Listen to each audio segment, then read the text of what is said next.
ദൈവ തിരുനാമത്തിന് മഹത്വമുണ്ടാവട്ടെ. Bible reading പ്രോഗ്രാമിൽ സംബന്ധിക്കുന്ന ഏവർക്കും കർത്തൃനാമത്തിൽ സ്നേഹവന്ദനം. ഉൽപ്പത്തി പുസ്തകം 35 അധ്യായമാണ് നമ്മളിന്ന് വായിച്ച് ധ്യാനിക്കുന്നത്. 34 അധ്യായത്തിൽ യാക്കോബ് ബേഥേലിൽ പോകുന്നതിന് പകരം ശേഖേമിൽ പോയി താമസമായി. അവിടെ വെച്ച് തൻ്റെ മകൾ ബലാത്സംഗം ചെയ്യപ്പെട്ടു. അതിൻ്റെ പരിണിതഫലമായി തൻ്റെ മക്കൾ ആ രാജാവിനെയും രാജകുമാരനെയും ഒക്കെ വധിക്കുന്നതും ഒക്കെ നമ്മൾ കണ്ടു. അപ്പം അവിടെ നിന്ന് യാക്കോബിന് മനസ്സിലായി ഇനി അവിടെ താമസിക്കാൻ അത് ശരിയാവില്ല. മുന്നോട്ട് അദ്ദേഹം പ്രയാണം ചെയ്യുകയാണ്. പെനിയേൽ വരെ യാക്കോബിന് സ്വയത്തിൻ്റെ ഉയർച്ചയും ജഡത്തിൻ്റെ നിയന്ത്രണവുമായിരുന്നു. എന്നാൽ ഇനി പെനിയേൽ സ്വയത്തിൻ്റെ തകർച്ചയും ആത്മാവിൻ്റെ നിയന്ത്രണവുമാണ്. നമ്മുടെ ജീവിതവും യാക്കോബിൻ്റെ ജീവിതവും തമ്മിൽ നമ്മൾ താരതമ്യം ചെയ്ത് നമ്മൾ ചിന്തിക്കേണ്ടതാണ്. ഇപ്പോൾ നമ്മൾ ജീവിക്കുന്നത് ഏതവസ്ഥയിലാണ്? ജഡത്തിൻ്റെ നിയന്ത്രണത്തിലാണോ അതോ ആത്മാവിൻ്റെ നിയന്ത്രണത്തിലാണോ? പെനിയേൽ വെച്ച് ദൈവത്തെ കണ്ടുമുട്ടിയപ്പോൾ മുതൽ യാക്കോബ് ഒരു പുതിയ മനുഷ്യനായി മാറ്റപ്പെടുന്നു. പുതിയ മനുഷ്യനായി മാറ്റപ്പെട്ട് കഴിഞ്ഞാൽ പിന്നെ പഴയ സ്വഭാവത്തിലേക്ക് പോകുവാൻ നമുക്ക് അവകാശമില്ല. അതുകൊണ്ട് ദൈവം യാക്കോബിനെ ബേഥേലിലേക്ക് പറഞ്ഞു വിടുകയാണ്. അവിടെ നിന്ന് നമുക്കറിയാം, 2-ാം വാക്യം യാക്കോബ് തൻ്റെ ഭവനത്തിൽ നിന്ന് അവരോട് പറയുന്നു അന്യദൈവങ്ങളെയൊക്കെ നീക്കം ചെയ്യാൻ. ലാബാന്റെ ഭവനത്തിൽ വെച്ച് ബിംബങ്ങളെ ആരാധിക്കുന്ന ഒരു ഭവനത്തിലായിരുന്നു 20 വർഷം യാക്കോബ് താമസിച്ചത്. അതിനുശേഷം ശേഖേം എന്ന് പറയുന്ന ആ സ്ഥലത്ത് വന്നപ്പോൾ അവിടെയും അന്യദൈവങ്ങളെ ആരാധിക്കുന്നവരാണ്.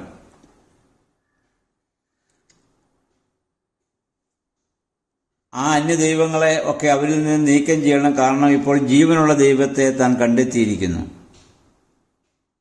ഇനി ഇവിടെ മുതൽ യാക്കോബ് തൻ്റെ കുടുംബത്തിൻ്റെ ആത്മീയമായ നേതൃത്വം ഏറ്റെടുക്കുന്നത് കാണാം. നമ്മൾ പലപ്പോഴും ഈ ഭൂമിയിൽ 6 ദിവസം അന്യദൈവങ്ങളെ ആരാധിച്ചും ഈ ഭൂമിയിൽ ജീവിച്ചിട്ട് 7-ാം ദിവസം സത്യദൈവത്തെ ആരാധിക്കുവാൻ ദേവാലയങ്ങളിലേക്ക് നമ്മൾ വരികയും ചെയ്യുന്നു. അന്യദൈവങ്ങളെ ആരാധിക്കുക എന്ന് പറഞ്ഞാൽ ഭൗതികമായതിനൊക്കെ ദൈവത്തേക്കാൾ കൂടുതൽ പ്രാധാന്യം കൊടുത്ത് സ്നേഹിക്കുകയും ആ രീതിയിൽ നമ്മുടെ ജീവിതത്തെ നയിക്കുന്നതാണ് അന്യദൈവങ്ങളുടെ ആരാധന എന്ന് പറയുന്നത്. നികുതി വെട്ടിച്ചും കള്ളത്തരം കാണിച്ചും അങ്ങനെ ചെയ്യാവുന്നതായ എല്ലാ തെറ്റുകളും നമ്മൾ ചെയ്തിട്ട് 7-ാം ദിവസം നമ്മൾ ദേവാലയത്തിലേക്ക് നമ്മൾ വരുന്നു സത്യദൈവത്തെ ആരാധിക്കുവാൻ. നമ്മൾ ആദ്യം ഉപേക്ഷിക്കേണ്ടത് അന്യദൈവങ്ങളെയാണ്. ദൈവത്തേക്കാൾ കൂടുതൽ എന്തിനെ നമ്മൾ സ്നേഹിച്ചാലും അത് ബിംബാരാധന തന്നെയാണ്. ആ അന്യദൈവങ്ങളെ ഉപേക്ഷിക്കാതെ ബേഥേലിൽ യാക്കോബിന് പ്രവേശിക്കാൻ സാധ്യമല്ല. ഒരു വശത്ത് ശേഖേം, മറുവശത്ത് ബേഥേൽ, രണ്ടും ഒരുപോലെ നമുക്ക് കൊണ്ടുപോകാൻ പറ്റില്ല. അതുകൊണ്ട് പുതിയ നിയമത്തിൽ നമ്മുടെ കർത്താവും പറഞ്ഞു, ദൈവത്തെയും ദ്രവ്യത്തെയും നിങ്ങൾക്ക് ഒരുപോലെ സ്നേഹിക്കാൻ സാധ്യമല്ല. ദൈവത്തെ പോലെ തന്നെ മനുഷ്യനെ സ്വാധീനിക്കുന്ന വലിയൊരു ശക്തിയാണ് ദ്രവ്യം. ശേഖേമിനെ ഉപേക്ഷിക്കാതെ ബേഥേലിൽ ഒരിക്കലും പ്രവേശിക്കാൻ സാധ്യമല്ല. അതുകൊണ്ട് യാക്കോബ് പറഞ്ഞു, നിങ്ങളെ തന്നെ നിങ്ങൾ ശുദ്ധീകരിപ്പിൻ. അന്യദൈവങ്ങളെ നിങ്ങളുടെ മനസ്സിൽ നിന്ന്, നിങ്ങളുടെ ജീവിതത്തിൽ നിന്ന് മാറ്റി ശുദ്ധീകരിക്കാൻ പറയുന്നു. പാപം ഏറ്റുപറഞ്ഞ് സ്വയശുദ്ധീകരണത്തിൽ ഓരോ ദിവസവും നമ്മൾ ജീവിക്കുമ്പോഴാണ് നമ്മൾ ആത്മീയരാവുക. നമ്മളൊക്കെ ദേവാലയങ്ങളിൽ ആരാധനയ്ക്ക് പോകാൻ വേണ്ടി രാവിലെ കുളിച്ച് പൗഡറൊക്കെ ഇട്ട് നല്ല മനോഹരമായ വസ്ത്രങ്ങളൊക്കെ ധരിച്ച് അതിൻ്റെ കൂടെ സുഗന്ധം ഉണ്ടാകുവാൻ തക്കവണ്ണം പെർഫ്യൂമൊക്കെ അടിച്ച് നമ്മൾ പോകും. ഈ ശുദ്ധീകരണം ആദ്യം ഉണ്ടാവേണ്ടത് നമ്മുടെ ആത്മാവിനാണ്. അപ്പോഴാണ് ആരാധനയ്ക്ക് പ്രസക്തി ഉണ്ടാവുക. ഇവിടെ യാക്കോബ് പറയുന്നത് നിങ്ങളുടെ വസ്ത്രം മാറുവീൻ. വസ്ത്രം എന്നത് സ്വഭാവത്തിൻ്റെ പ്രതീകമാണ്. പഴയ വസ്ത്രത്തെ, പഴയ സ്വഭാവത്തെ നീക്കം ചെയ്യാൻ അദ്ദേഹം ആവശ്യപ്പെടുന്നു. 3-ാം വാക്യം നമ്മൾ ഇനി മുതൽ യാക്കോബ് യാഗപീഠം പണിയാൻ ആരംഭിക്കുകയാണ്. അദ്ദേഹം പറയുന്നു, എൻ്റെ കഷ്ടപ്പാടിൽ എൻ്റെ പ്രാർത്ഥന ചെവിക്കൊണ്ടവനും ഞാൻ പോയിടത്തെല്ലാം എൻ്റെ കൂടെ ഉണ്ടായിരുന്നവനുമായ ദൈവത്തിന് ഞാൻ അവിടെ ഒരു ബലിപീഠം പണിയും. കഷ്ടകാലം എന്ന് പറയുന്നത് കഷ്ടത്തിൻ്റെ സമയമെന്നർത്ഥം. ഇതിനു മുൻപ് വീട്ടിൽ നിന്ന് പോന്ന 40 കിലോമീറ്റർ ഒറ്റ ദിവസം ഓടി വന്നെത്തിയ സ്ഥലമാണ് ലൂസ് അഥവാ ബഥേൽ എന്ന് പറയുന്ന സ്ഥലം. അന്ന് രാത്രിയിൽ സ്വർഗത്തോളം എത്തുന്ന കോവണിയും മാലാഖമാർ കയറുകയും ഇറങ്ങുകയും ഒക്കെ യാക്കോബ് കണ്ട ആ സ്ഥലത്താണ് അദ്ദേഹം എത്തുക. അതായത് യാക്കോബിന്റെ ജീവിതത്തിൽ ദൈവം യാക്കോബിനെ ആദ്യം സന്ദർശിച്ച സ്ഥലമാണത്. അതിനുശേഷമുള്ള 20 വർഷം വാസ്തവത്തിൽ അന്ധകാരത്തിന്റെ വർഷങ്ങളായിരുന്നു. ആ 20 വർഷവും യാക്കോബിന്റെ സ്വപ്നം മുഴുവൻ റാഹേലിനു വേണ്ടി, ഭാര്യയ്ക്ക് വേണ്ടിയായിരുന്നു. അധ്വാനം മുഴുവൻ സമ്പത്തിന് വേണ്ടിയായിരുന്നു. എന്ന് പറഞ്ഞാൽ കഴിഞ്ഞ 20 വർഷവും താൻ തീർത്തും ഒരു ജഡീകനായിരുന്നു. ആ ജീവിതത്തിന് ദൈവത്തിൻ്റെ മുൻപാകെ പ്രസക്തിയില്ല. ഇസ്രായേൽ ജനത്തിൻ്റെ മരുഭൂമി യാത്രയിൽ ഏതാനും നാളുകൾ കൊണ്ട് എത്തേണ്ട സ്ഥലത്ത് 40 വർഷം അവർ അലയേണ്ടി വന്നു. കാരണം ദൈവത്തിൻ്റെ കൽപ്പനയെ അവർ നിരസിക്കുകയും അവർ ദൈവത്തോട് പിറുപിറുക്കുകയും മത്സരിക്കുകയും ചെയ്തു എന്നുള്ളതാണ്.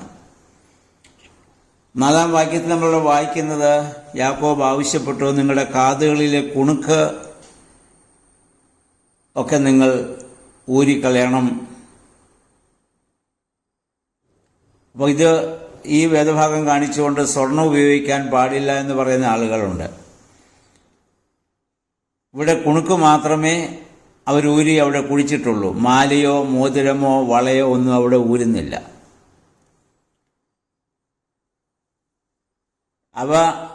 അവരവിടെ കുഴിച്ചിടുകയാണ് ചെയ്തത്, അല്ലാതെ വിറ്റ് കാശാക്കുകയല്ല, അത് സൂക്ഷിച്ചു വെച്ചതുമില്ല. കാരണം എന്താണെന്ന് ചോദിച്ചാൽ, കുണുക്ക് അക്കാലത്ത് പലരും അന്ധവിശ്വാസത്തിൻ്റെ പ്രതീകമായി ഗ്രഹനിലയിൽ കണക്കാക്കി അന്യദൈവങ്ങളെ അതിൽ ആവഹിച്ച് മന്ത്രവാദമൊക്കെ നടത്തി ധരിക്കിയ പതിവായിരുന്നു.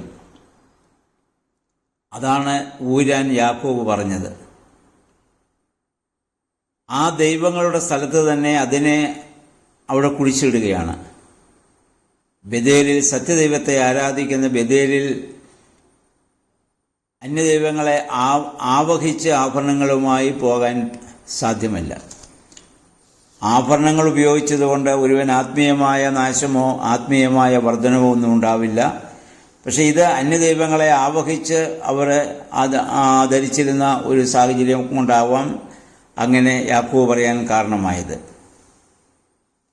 ഇന്നും പല ആളുകളും ഇതുപോലെ മന്ത്രവാദമൊക്കെ നടത്തി ആഭരണങ്ങൾ ധരിക്കുന്നത് എന്ന് മനസ്സിലാക്കാൻ സാധിച്ചിട്ടുണ്ട്. ബഥേൽ എന്ന് പറയുന്നാൽ ദൈവത്തിൻ്റെ ഭവനമെന്നാണ്. ബഥേൽ എന്ന് പറഞ്ഞാൽ ദൈവത്തിൻ്റെ ഭവനത്തിൻ്റെ ദൈവം. അപ്പോഴും ആ സ്ഥലത്തിന് അദ്ദേഹം അവിടെ ഇത് പേരിടുന്നുണ്ട്. 8-ാം വാക്യത്തിലേക്ക് നമ്മൾ വരുമ്പോൾ ഇവിടുന്ന് ഈ സംഭവത്തിന് വ്യത്യസ്തമായി റെബേക്കായുടെ പരിചാരികയായിരുന്ന ദെബോറ മരണമടഞ്ഞെന്നും അവളെ അവിടെ ഒരു ഓക്കുമരത്തിൻ്റെ കീഴെ അടക്കം ചെയ്തതായിട്ടും നമ്മൾ വായിക്കുന്നുണ്ട്. ദെബോറ ഇവിടെ വരാൻ കാരണം ഒരുപക്ഷെ റിബേക്ക ആ സമയത്ത് മരിച്ചിട്ടുണ്ടാവാം. ആ മരണവിവരം യാക്കോബിനെ അറിയിക്കാൻ വേണ്ടി ദെബോര വന്നതാവാം. അപ്പോൾ ആ വന്ന സ്ഥലത്ത് വെച്ച് അവൾ മരിക്കുകയും അവളെ അവിടെ സംസ്കരിക്കുകയും ചെയ്തു. ഇനി യാക്കോബ് തിരിച്ചു ചെല്ലുമ്പോൾ ഇനി ഒരിക്കലും തൻ്റെ അമ്മയായ റെബേക്കായെ കാണുവാൻ സാധിക്കുന്നില്ല. റെബേക്കയുടെ മരണം എപ്പോൾ സംഭവിച്ചു എന്നതിന് വേദപുസ്തകത്തിൽ ഒരു തെളിവും നമുക്ക് ലഭിക്കുന്നുമില്ല.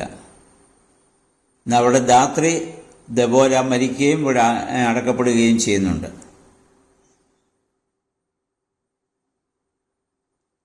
അപ്പം തൻ്റെ മകനു വേണ്ടി അനുഗ്രഹം കിട്ടാൻ വേണ്ടി അപ്പനെ കബളിപ്പിച്ച ഈ അമ്മ ഇനി മകൻ്റെ മുഖമോ മകൻ അമ്മയുടെ മുഖം പിന്നെ കാണുന്നില്ല. നമ്മൾ ഓരോ കാര്യങ്ങളും ചെയ്യുമ്പോൾ ഇത് നമ്മുടെ ഓർമ്മയിലിരിക്കട്ടെ. നീതിയല്ലാത്ത, സത്യമല്ലാത്ത കാര്യങ്ങളൊക്കെ നമ്മൾ ചെയ്യുമ്പോൾ അതിൻ്റെ പരിണിതഫലം പിന്നെ നമ്മൾ അനുഭവിക്കേണ്ടി വരുന്നു.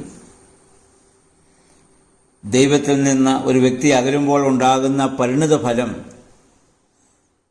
നമുക്കിവിടെ മനസ്സിലാക്കാൻ പറ്റും.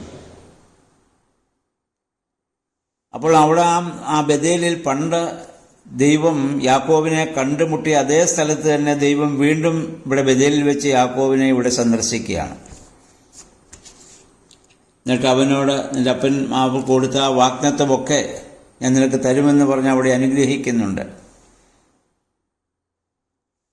13 മുതൽ 15 വരെയുള്ള വാക്യങ്ങളിൽ ദൈവം അവനോട് സംസാരിച്ച ശേഷം അവിടെ നിന്ന് പോയി അവൻ അതിൻ്റെ ഓർമ്മയ്ക്കായി യാക്കോബ് ഒരു കല്ലെടുത്ത് അവിടെ സ്തംഭം ആയിട്ട് അവിടെ ഉയർത്തുന്നു. അതിന്മേൽ പാനീയ ബലി അർപ്പിച്ചു എണ്ണ പകർന്നു എന്നാണ്. പഴയ നിയമത്തിൽ 5 യാഗങ്ങളെക്കുറിച്ച് പറയുന്നുണ്ട്. അതിൽ പാനീയ യാഗം ഒരു യാഗമല്ല. മറ്റ് യാഗങ്ങളോട് കൂടെ എണ്ണയോ വീഞ്ഞോ ഒക്കെ ചേർക്കുമ്പോഴാണ് അതിന് പാനീയ യാഗമെന്ന് പറഞ്ഞത്. മറ്റ് യാഗങ്ങളോട് ചേർന്ന് അതിലൊഴിക്കുമ്പോഴായിരുന്നു. അത് ആവിയായി പോകും. ഫിലിപ്പിയ ലേഖനത്തിൽ അപ്പോസ്തലനായ പൗലോസ്ലീഹ തന്നെക്കുറിച്ച് പറയുമ്പോൾ ഒരു പാനീയ യാഗം ആയി തീരുവാൻ ആഗ്രഹിക്കുന്നുവെന്ന് അദ്ദേഹം അവിടെ പറയുന്നുണ്ട്. ഇനി 16 മുതലുള്ള വാക്യങ്ങൾ നമ്മൾ വായിക്കുമ്പോൾ ബെന്യാമീൻ്റെ ജനനവും റാഹേലിൻ്റെ മരണവുമാണ് ഇവിടെ കാണുക. ബെന്യാമീനെ പ്രസവിക്കുമ്പോൾ ആ പ്രസവ വേദന സമയത്ത് തന്നെ റാഹേൽ അവിടെ മരിക്കുകയാണ്. അപ്പോൾ അവൾ തൻ്റെ ആ മകനെ ബെനോനി എന്ന് പേരിട്ടു. വേദനയുടെ മകൻ എന്നാണ് അർത്ഥം. ബെനോനി എന്ന് പറഞ്ഞാൽ വേദനയുടെ മകൻ. എന്നാൽ യാക്കോബ് അവന് ബെന്യാമീൻ എന്ന് പേരിട്ടു എന്ന് പറയുന്ന വലുത് കൈയുടെ മകൻ. യാക്കോബിൻ്റെ ജീവിതത്തിൽ അവനേറെ ആഗ്രഹിച്ച് ഏറെ സ്നേഹിച്ച തൻ്റെ ജീവിത പങ്കാളിയുടെ മരണം അവിടെ വെച്ച് സംഭവിക്കുന്നു. അതിൻ്റെ ഓർമ്മയ്ക്കായി അദ്ദേഹം കല്ലറയിൽ ഒരു കാൽ അവിടെ നാട്ടുന്നതായി നമ്മൾ കാണുന്നുണ്ട്. ഇനി 22 മുതലുള്ള വാക്യങ്ങളിലേക്ക് നമ്മൾ വരുമ്പോൾ അതിൻ്റെ അവസാന ഭാഗം വരുമ്പോൾ രൂബേൻ്റെ പാപമാണ് കാണുന്നത്.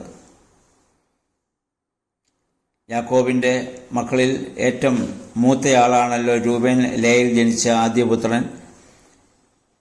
അപ്പൻ്റെ വെപ്പാട്ടിയായിരുന്ന ബിൽഹായോടുകൂടെ അവൻ സഹിച്ചതോടുകൂടി അവൻ ഒരു വലിയ പാപം ചെയ്തു. അതിൻ്റെ പരിണതഫലം പിന്നെ മുന്നോട്ട് ചെല്ലുമ്പോൾ രൂബേൻ്റെ ജീവിതത്തിലുണ്ടാകുന്നതായി നമുക്ക് കാണാനും മോശ രൂബേന് വേണ്ടി പിന്നെ പ്രാർത്ഥിക്കുന്നതൊക്കെ നമുക്ക് ഇനി മുന്നോട്ട് ചെല്ലുമ്പോൾ നമുക്ക് കാണാൻ പറ്റും. 23 മുതൽ 26 വരെയുള്ള വാക്യങ്ങൾ ഇസ്രായേൽ മക്കളുടെ പേരുകളാണ് ഇവിടെ പറയുന്നത്. 29-ാം വാക്യം വരുമ്പോൾ ഇസഹാക്കിൻ്റെ മരണത്തെക്കുറിച്ച് നമ്മൾ വായിക്കുന്നു. ആ സമയത്ത് യാക്കോബും ഏശാവും ചെന്ന് അവിടെ വൃദ്ധനായ അപ്പനെ അവിടെ സംസ്കരിക്കുന്നു. അദ്ദേഹത്തിൻ്റെ ആയുസ് 180 വർഷമായിരുന്നു എന്ന് നമ്മൾ കാണുന്നു. ആ സമയത്ത് റിബേക്ക ഇല്ല. റിബേക്ക അതിനു മുമ്പ് മരിച്ചു. അതുകൊണ്ടാണിപ്പം ഇവിടെ റിബേക്കയുടെ കാര്യം ഇവിടെ പറയാത്തത്. എന്തായിരുന്നാലും യാക്കോബിൻ്റെ ജീവിതത്തിൽ ഇനിയുള്ളത് ഒരു വലിയ പ്രകാശത്തിൻ്റെ അനുഭവമാണ്. ബഥേൽ തനക്ക് യാക്കോബ് നേരത്തെ പറഞ്ഞതുപോലെ തന്നെ ആ വാക്ക് പാലിച്ചു. തൻ്റെ ജീവിതത്തിൻ്റെ കഷ്ടകാലത്ത് ദൈവം തനിക്ക് പ്രത്യക്ഷപ്പെട്ട സ്ഥലത്ത് ദൈവത്തിൻ്റെ ബലിപീഠം പണിത് അവിടെ ദൈവത്തെ ആരാധിക്കുവാൻ ദൈവം യാക്കോബിനെ അനുവദിച്ചു. അതിനു മുമ്പ് അന്ധകാരത്തിൻ്റെ ഒരുപാട് അനുഭവങ്ങളിലൂടെയൊക്കെ യാക്കോബ് കടന്നു പോകേണ്ടി വന്നെങ്കിലും ഉദ്ദേശപ്രകാരം ദൈവം യാക്കോബിനെ വഴി നടത്തി നമുക്ക് കാണാൻ സാധിക്കും. നമ്മുടെ ജീവിതവും യാക്കോബിൻ്റെ ജീവിതവുമായി ഒക്കെ വളരെ താരതമ്യമുണ്ടല്ലോ. അന്ധകാരത്തിൻ്റെ നാളുകളിലൂടെ അന്ധകാരത്തിൻ്റെ അനുഭവങ്ങളിലൂടെയൊക്കെ നമ്മൾ കടന്നു പോയാലും വീണ്ടും പ്രകാശത്തിൻ്റെ അനുഭവത്തിലേക്ക് കടന്നു വരുവാൻ ദൈവം നമ്മളെക്കുറിച്ച് ആഗ്രഹിക്കുന്നു. ആ ശേഖേമിൻ്റെ അനുഭവത്തിൽ നിന്ന് ബഥേലിൻ്റെ അനുഭവത്തിലേക്ക് നമുക്ക് പ്രവേശിക്കാൻ സാധിക്കണം. നമ്മൾ ബഥേലിൻ്റെ അനുഭവത്തിൽ തന്നെ നമ്മൾ സ്ഥാനമേറ്റ് നമ്മൾ ജീവിതം ആരംഭിച്ചവരാണ്. പക്ഷേ പലപ്പോഴും ശേഖേമിൻ്റെ അനുഭവത്തിലേക്ക് അന്യദൈവങ്ങളെ ആരാധിക്കുന്ന, മറ്റുള്ളതിൽ ദൈവത്തേക്കാൾ കൂടി മറ്റുള്ളതിനെ സ്നേഹിക്കുന്ന അനുഭവത്തിലേക്ക് നമ്മൾ കടന്നു പോകുന്നു. യാക്കോബ് പറയുന്നു, ദൈവം നമ്മളോട് പറയുന്നു, നിങ്ങൾ നിങ്ങളെ തന്നെ ശുദ്ധീകരിപ്പീൻ, അതിനെല്ലാം നിങ്ങൾ അഴിച്ചു കളയുവിൻ, പുതിയ വസ്ത്രം നിങ്ങൾ ധരിക്കുവിൻ. ആ ഒരു വലിയ അനുഭവത്തോടെ ജീവിക്കുവാൻ ദൈവമേ, പരിശുദ്ധാത്മാവേ, ഞങ്ങളെ ശക്തീകരിക്കണമേ നമുക്ക് പ്രാർത്ഥിക്കാം. ദൈവം അതിന് നമ്മെ സഹായിക്കട്ടെ.